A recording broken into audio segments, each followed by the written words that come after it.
everybody for joining in. We are discussing mental health today. That too in K-12, right? And today, students and of course we also are exposed to a lot of information, a lot of content. We are living in a real age. Our focus span has gone down tremendously.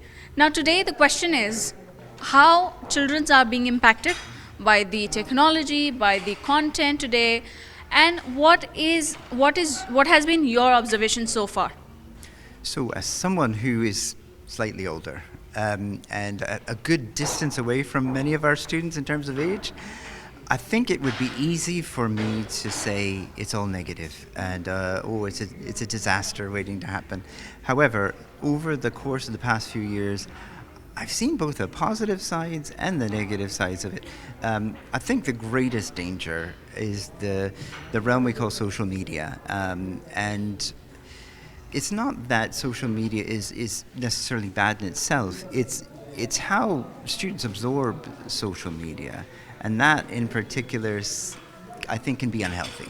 On any social media outlet, Instagram being maybe the most pernicious, we see influencers who are full of vapid ideas and perhaps antisocial tendencies are being pushed to the surface, and superficiality abounds. So I was talking to some of our young ladies at the school the other day, and they were talking about some of their favorite influencers, and I said, what is it you like about them? And they say, well, they're beautiful and they're poised and they're empowered. And I said, well, what do they believe in? What do they stand for? And it was as if I had asked them the most bizarre and sort of inappropriate question, and they weren't able to get a handle on it. So I think social media, in terms of the message it's sending, is fairly vacant. However, later in the day, to be honest with you, I was struggling a bit with Canva, and Canva has been a challenge for me. And one of the same girls sat down and she said, oh, sir, this is easy to use.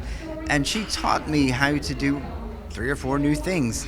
And I thought, wow, here's the same girl I was lecturing about values who, within her vernacular, which is this technology, was able to teach me, a very old dog, some new tricks. And I think I'm becoming quite proficient now in it, even at my age. But I think it's neither good nor bad in itself, as we had said earlier in the session. It's a tool like anything else. What I worry about is the isolation. There was a study, I believe it was the University of Michigan, maybe I'm wrong, it was a US study, where the exposure to social media and the sense of loneliness that students were expressing was larger and larger based on the amount of time they were exposed to the social media. So this thing that's supposed to connect all of us is making us feel maybe more isolated, lonely, worthless. And when I look at my adult friends and they jump up on the social media and they'll see someone's Instagram post and it looks like they are living a Beverly Hills lifestyle, I'm not surprised they feel a bit inadequate. So you can imagine a teenager with a very fragile ego, or maybe just a teenager, looking at their friends who have posted this somewhat altered reality of themselves with 15 filters on it and maybe a background that they've edited. It's very easy, I think, for students to start to feel low. And I think checking in with them for that reason and saying, this is an alternate reality. This is not something that has the authenticity and validity that we want you to cherish. Also finding ways to get them off of social media, not to ban it certainly, but giving them some alternatives to social media. We're developing our library program now, and this sounds very old-fashioned, I know, but I'm watching students start to carry around books for the first time in years, and those bites of information we get on social media are inadequate. It's not a novel. It's not a non-fiction volume. It's not something that enriches their lives. And I think that's something we can bring back. That exists alongside of the social media and alongside of the kinds of media we see online. And then the last thing is There's a lot of nonsense out there, and making students better consumers of digital media is very, very important. So giving them the skills to think critically and know the difference between a good source and a source that is not well researched, that is full of errors, that brings with it an agenda, that's something I think we can integrate into our classrooms, and it's critically important we do that. So, very, very, dynamic picture you drew. India is a vast canvas, and there are regions where they're not even been able to access a smart class. Yeah, and there are regions where we're over and above the smart class. So, very dynamic canvas. Now today the question is, will the students be able to be transparent with the teacher? Will they share their personal thing with the teacher? I'm not too sure. The answer is in gray. Now, given this, India is still a country where most of the classrooms are in a one size fits all setting. Yeah, it's a classroom with many seats, a blackboard, a teacher. Most of it. I'm not defining it completely, but most of it. Now, with this dynamic, with this landscape, there is a great onus that lies on teachers, because in a classroom there are two key stakeholders, students and teachers, right?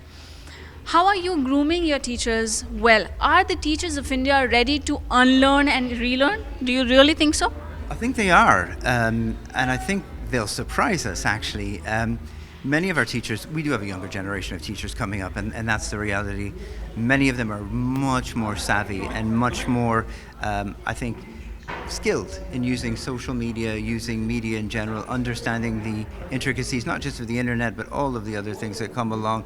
I think we do need to challenge them. And I think we do need to get them to bring some sort of values, some sort of ethics into the center of this valueless universe that we're encountering in the digital world. I see more and more of our students see everything as sort of morally relative. And to me that seems quite dangerous. A lot of that comes from the internet. Everything can't be okay. So having them look at content, digital content, and then make a decision about whether or not that content is an exemplar of something that they feel is a good or a bad or a positive or a negative piece.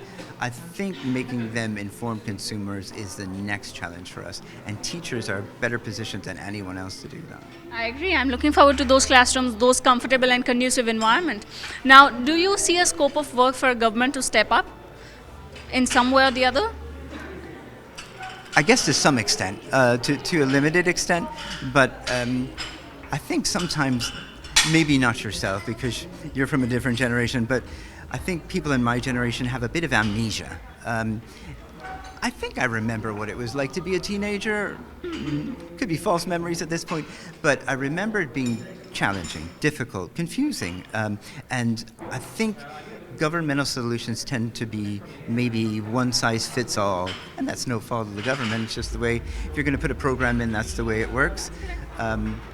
One thing that's beautiful is when I look for Teach for India, for example, if we had a digital version of that, a cyber savvy version of that, run by, well, endorsed by, I think, large NGOs and endorsed by the government, but run largely by young people who know what they're doing and are savvy about this particular world, I think that would be particularly helpful. So, people of lesser age gap can help a lot in that. Yeah. Just the final bit of it. Let's imagine a classroom 10 years down the line. So, a classroom of 2035. What would be a couple of things that you would want to see in a classroom that is something you don't see today?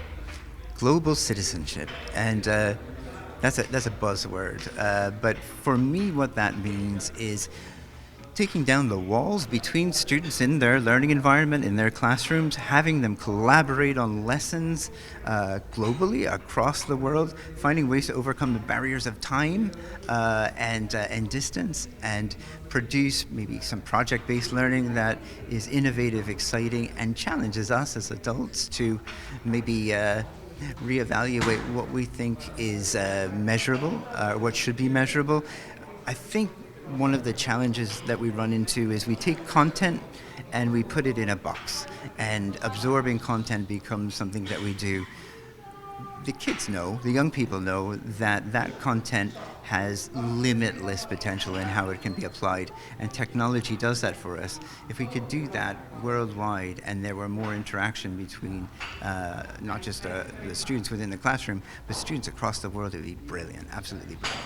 Thank you so much, Dr. Brady, for joining. Thank you. This has been insightful. Thank you.